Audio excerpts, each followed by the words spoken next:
और क्या आप समझते हैं सर कि सदर जरदारी का दौरा, क्योंकि हम जानते हैं कि पिछले साल ही शहबाज शरीफ साहब ने 2024 जून में 5 दिन का दौरा किया था, दिसंबर 2024 में मरियम नवाज साहिबा ने 8 दिन का दौरा किया था, और फरवरी 2025 में सदर Zardari along with deputy prime minister, along with 2 chief ministers, along with home minister and chairman PCB, जो टीम इस वक्त पाकिस्तान की गई हुई है, मुझे ये लग रहा है और बहुत सारे लोगों को ये लग रहा है कि something big is suppose to happen now. आप कुछ रोशनी डालिए राना साहब।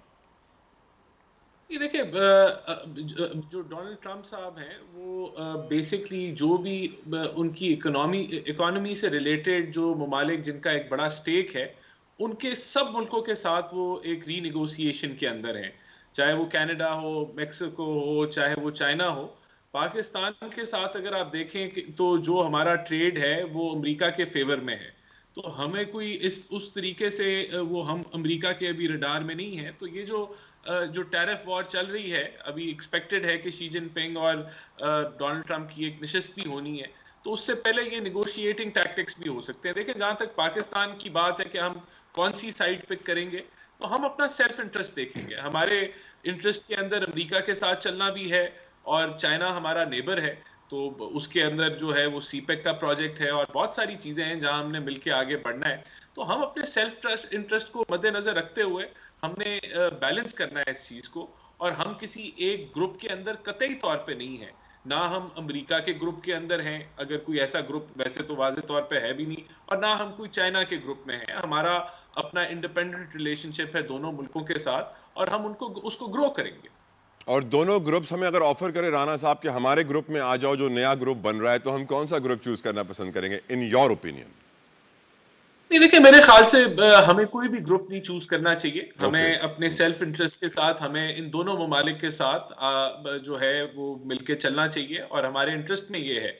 और ये जो ग्रुपिंग होती है इसके हमेशा नुकसानात भी होते हैं, कुछ फायदे भी होते हैं, लेकिन ऐसी नौबत नहीं आई कि हम अभी से ही कोई स्टांस ले लें। जब कोई इस तरह का, ये मैंने आपको बताया कि डोनाल्ड ट्रंप की ये एक, आप देखें कि उसने जहां जहां जो डील्स उनकी चल रही थी उनको वो रीनिगोशिएट कर रहे हैं। जहां उनको बार्गेन मिल जाता है वो उसी वक्त जो है वो सेटल कर लेते हैं मामला, जहां नहीं मिलता वो भी बैक ऑफ कर जाते हैं। तो ये अभी इनिशियल स्टेजेस हैं उनकी हुकूमत के, ये चीजें सेटल हो जाएंगी। बिल्कुल ठीक। और हम ये भी जानते हैं कि उन्होंने यूएस एड के जो इमदादी प्रोग्राम थे वो भी सारे फ्रीज कर दिए 90 डेज के लिए। पाकिस्तान में भी 850 मिलियन के करीब के प्रोग्राम चल रहे थे जो 90 डेज के लिए फ्रीज हो गए हैं। अब यकीनन प्रॉब्लम्स तो होंगे। आपकी नज़र में मोहम्मद साहब, जरदारी साहब जिस टीम के साथ गए हुए हैं, फॉर एग्जांपल शर्जील इनाम मेमन साहब जो पाकिस्तान में सबसे पहली बार इलेक्ट्रॉनिक बसेस लेकर आए थे, वो अब इलेक्ट्रॉनिक बसेस के प्लांट को पाकिस्तान लाना चाहते हैं। उन्होंने दावत दी है चाइनीज कंपनी को कि आप ईवी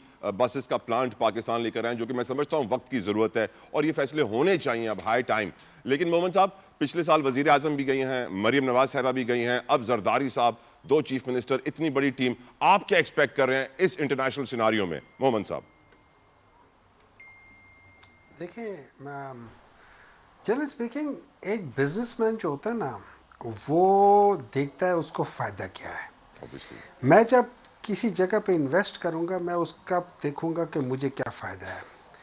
इन ट्रू सेंस मुझे आज कोई बता दे, हम लोगों ने सी पैक को हमेशा कहा है कि ये पाकिस्तान के लिए सबसे ज़्यादा इम्पोर्टेंट चीज़ रही है, गेम चेंजर रहा है। मुझे आज बता दे कि सी पैक से पाकिस्तान को इन ट्रू सेंस क्या मॉनेटरी फ़ायदा हुआ है। Do you know what? Zero. उल्टा, जो 10,000 मेगावाट के जो प्लांट्स लगे हैं, आज वो पाकिस्तान के सबसे महंगे तरीन प्लांट्स में से एक है।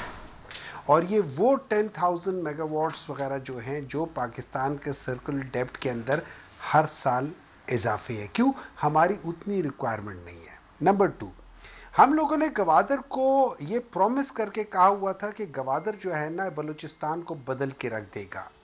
हम लोगों ने सारे जो उनके साथ मुआहदे किए थे बगैर सोचे समझे किए थे। हमने ये नहीं देखा कि हमारे पास स्किल्ड वर्कर नहीं है। तो जो इंक्लूसिव प्रोग्राम होना चाहिए था वो एक्सक्लूसिव प्रोग्राम हो गया। और चाइनीज, डॉक्टर साहब सॉरी, चाइनीज एम्बेसडर तो ये कह चुके हैं कि सीपैक की इन्वेस्टमेंट रुक गई है लॉ एंड ऑर्डर सिचुएशन की वजह से, और वो जब तक सही नहीं होगी वो एतमाद। मैं आपको बता रहा हूं, सुनते जाए ना, लॉ एंड ऑर्डर को अभी साइड पे रखिए। मैं लॉ एंड ऑर्डर से पहले की बात कर रहा हूं। जब मैं आया हूँ एज अ चाइनीज़। मैंने कहा कि आप लोगों ने कहा था कि आपके पास वर्कर होगा, आप मुझे दे, हमारे पास वर्कर नहीं था। तो मैं क्या किया, मैं खुद अपना वर्कर ले आया, मैंने उन्हीं को तनख्वाह दी, वही पैसा वापस चीन चला गया। मैंने आके कहा कि गवादर में मैं पोर्ट बनाऊंगा और गवादर से उस जगह की जॉब्स होंगी, क्योंकि हमने गवादर को सिक्योरिटी जोन बना दिया है।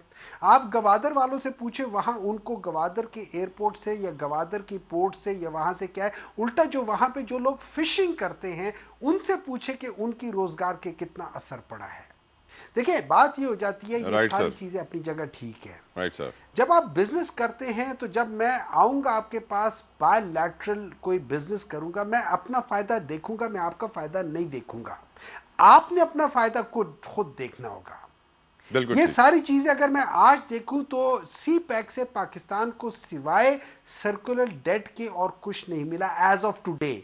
कोई फायदा नहीं हो। मैंने बहुत सारे लोगों से पूछा है, मैंने बहुत सारे फाइनेंशियल विजिट से पूछा है, मैं बहुत सारे लोगों से पूछा है, मुझे कहीं किसी ने ये नहीं कहा कि पाकिस्तान को, उन्होंने कहा है कि ये जो मुआहदे थे ना, जी। अगर ये अच्छा देखिए, जब आप 10,000 मेगावाट्स के लेकर आ रहे हैं, आपने उनके साथ ट्रांसमिशन लाइंस तो बिछाई नहीं है, तो आप क्या कर रहे हो? बिल्कुल ठीक सर। अलाउ देखिए मी। हम लोगों ने सारे जो फैसले थे ना, जी हम सर। लोगों ने फैसले शायद अच्छी नीयत से किए होंगे, मैं नीयत पे वो नहीं लेकिन करता, रिजल्ट अच्छा नहीं लेकिन निकला। हम लोगों ने सही फैसले नहीं किए। बिल्कुल ठीक। अलाउ अलाउ मुश्ताक मिनहाज साहब भी सर, वो भी इस पे अपनी थोड़ी सी रोशनी डालें। मुश्ताक साहब, आपका इसके ऊपर क्या नजरिया है, जो टैरिफ वॉर है और ऐसे में सदर जरदारी का दौरा है चीन सर? चीन, देखें सदर जरदारी साहब जो है वो अक्सर औकात जाते हैं, उनके भी चीन में अच्छे ताल्लुकात हैं। इसी तरह हमारे शहबाज शरीफ साहब इससे पहले मियाँ साहब के सी पैक लेके आए चीन के साथ हमारे मामला। लेकिन जो असल बात है कि हमें चीन अपने भाई बंदी अपनी जगह पे, चीन भी एक अच्छे बिजनेसमैन की तरह डील करता है हमें। Of course. तो वो अपने मफादात देखते हैं। तो चीन, हम क्या चीन को बेचते हैं, मुझे ये बताएं। हम तो चीन की कंज्यूमर मंडी हैं, जब आप किसी भी दुकान पे क्या चले जाएं, सिक्योरिटी के हवाले से हम उनका ट्रस्ट दोबारा ले पाएंगे मुश्ताक साहब? मेरे ख्याल में देखें, ट्रस्ट तो हमारा चीन के बगैर गुजारा नहीं और उनका हमारे बगैर भी गुजारा नहीं। तो हम चीन के लिए और चीन हमारे लिए, इसलिए कि हमारे साथ एक ऐसा मुल्क बैठा है जिसकी यानी जो जहनीत है वो शुरू दिन से ये है कि पाकिस्तान को कमज़ोर करना। तो उसके लिए फिर चीन के साथ भी उसकी है, तो दुश्मन का दुश्मन भी दोस्त है और हम वैसे भी दोस्त हैं।